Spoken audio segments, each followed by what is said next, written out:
And not even the Orthodox Easter could bring a halt to the fighting in Ukraine. On Sunday, Ukrainian forces said Russia had unleashed almost 100 shells in the past 24 hours around Bakhmut, with around 30 firefights taking place. Ukrainian and Russian fighters are battling street by street and house by house for control of what's now a pretty decimated city. And there was, of course, little joy on this Easter holiday. 130 Ukrainians are now free after a prisoner exchange with Russia, so that at least is some good news. But there are many Ukrainians who may never come home.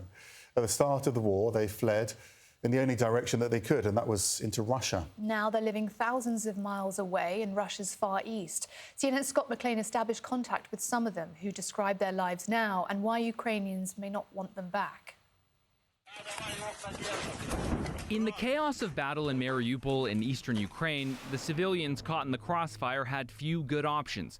They could either escape to Russia or take their chances as the war intensified. Many of those who fled toward Russia were encouraged to live and work in the Far East. From Rostov, a 4,000-mile train journey to the edge of Siberia and a town just a stone's throw from North Korea. These are some of the first arrivals stepping off government-chartered trains a year ago.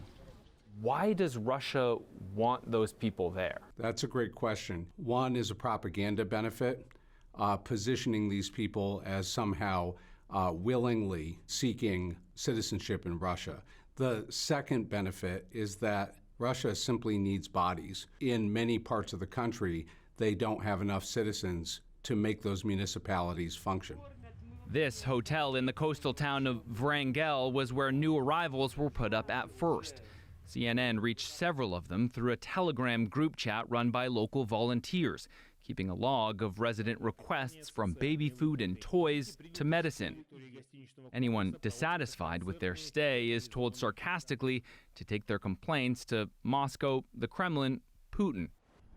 The Russian government has long been eager to populate its resource-rich Far East, and the state has tried several experiments to attract settlers, including those from ex-Soviet states. It now promises fleeing Ukrainians cash, housing assistance, citizenship, and even free land, though two people told CNN they were struggling to get the rent reimbursement they say the government had promised. Natalia was struggling to find any housing at all, hardly enthused by her new reality. Nothing's changed except the place, but I no longer have a job that I love and a home that I love. New arrivals quickly had their Ukrainian passports swapped for Russian ones. Natalia figures she can't go back. Because we are criminals there. Because those who left for Russia are immediately considered criminals by the Ukrainian authorities. So I'm forbidden to go there.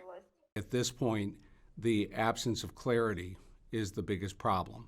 There is understandably within Ukraine a absolute outrage against those who are perceived as collaborators. But the fact of the matter is that we are dealing here with a civilian population that was seeking refuge in a time of war. Under the terms of Russia's relocation program, the Ukrainians are required to stay for at least 3 years. One woman, Marina, told CNN that after that, we will see. It depends on the job and material well-being. So far, it's not very easy. Another, Valeria, said plainly that her family will stay in Russia, and I don't even want to think about Ukraine. In a statement, the Ukrainian Prosecutor General's office told CNN that safety and security of Ukrainian citizens is a major priority, and that for many, the only safe passage was through Russia.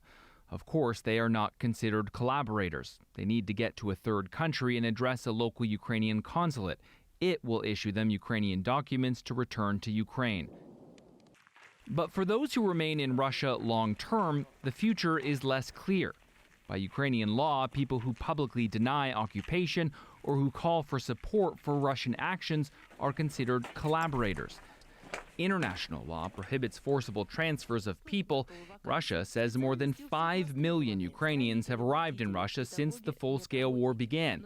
And while Ukraine says many were forcibly deported, some, like Oksana, said they went willingly. We were saving our own lives, though they had few other options. And Scott McLean joins us now. Scott, did any of the individuals that you and your team spoke to, did they tell you that they'd been forcibly deported? Yeah, so no one that we spoke to told us that. They all insisted that they had gone by choice. But also remember that we're talking about a group of people that is by and large working class. They speak Russian, they have no ties to Europe. And so going to Russia for most people was simply the path of least resistance. It is also very unlikely that anyone that we spoke to will be going back to Ukraine anytime soon. They are allowed to go. They're free to leave if they wanted to, but if they stay for less than 3 years in Russia, they'll have to pay back the state benefits that they've gotten, which is out of reach for most people. So now the big question mark is what happens after 3 years, and by then will Ukraine even want them back? It's also impossible to know just how freely people felt that they could speak with us, but you got the impression from some of them that they were on the side of Russia. One woman told us that it was the Ukrainians who were responsible for what happened in Mariupol. Another said that she wanted to go back, but only if it was firmly in the hands of the Russians by then. Other people had more nuanced views or didn't want to talk about the war. I should also say quickly that we did also reach out to the Russian Ministry of Internal Affairs, but we didn't get any responses to our questions from them. Scott, thanks so much for joining us. Ben, great to have you with us. The city of Bakhmut still, I guess, hangs in the balance, and fighting is intensifying. Could you tell us what the latest lines are? Yeah, Eleni, the Bakhmut is just barely hanging in the balance at this point. But first, let me explain to you where I am. We're in Slovyansk in eastern Ukraine, not far from Bakhmut, in front of that building that last Friday was hit by an S-300 Russian surface-to-air missile. The workers are still clearing away the rubble. This was the worst single strike on Slovyansk since the beginning of the full-scale Russian invasion more than a month ago. 15 people were killed in that strike. As far as Bakhmut goes, the fighting is intensified. The Russian Ministry of Defense has put out a statement claiming that 2 new districts have been taken in Bakhmut. And really, the fighting there is the most intense in the entire front. And what we saw the other day is that the authorities, the police, are trying desperately to convince people who are living in those areas to move away from the fighting as quickly as possible. Another family is moving out, leaving the frontline town of Krasnohorivka with the help of the police. Perhaps to lessen the blow to his children, Yevgeny quips, "We'll be back. It's just a vacation."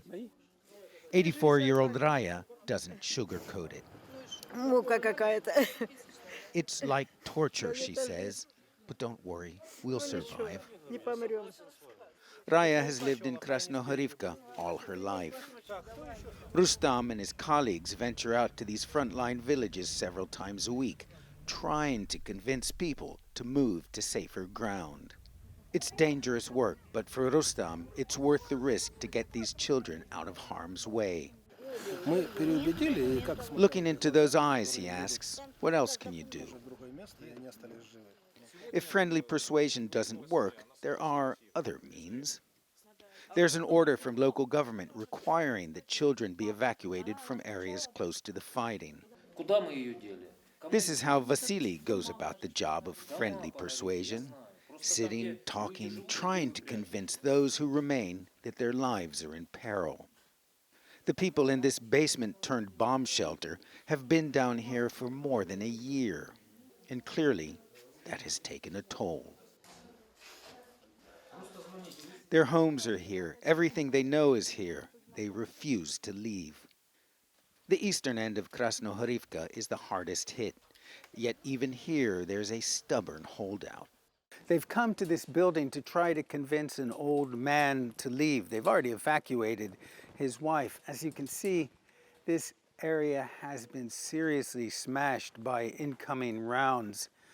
The Russians are just 5 kilometers, around 3 miles from here.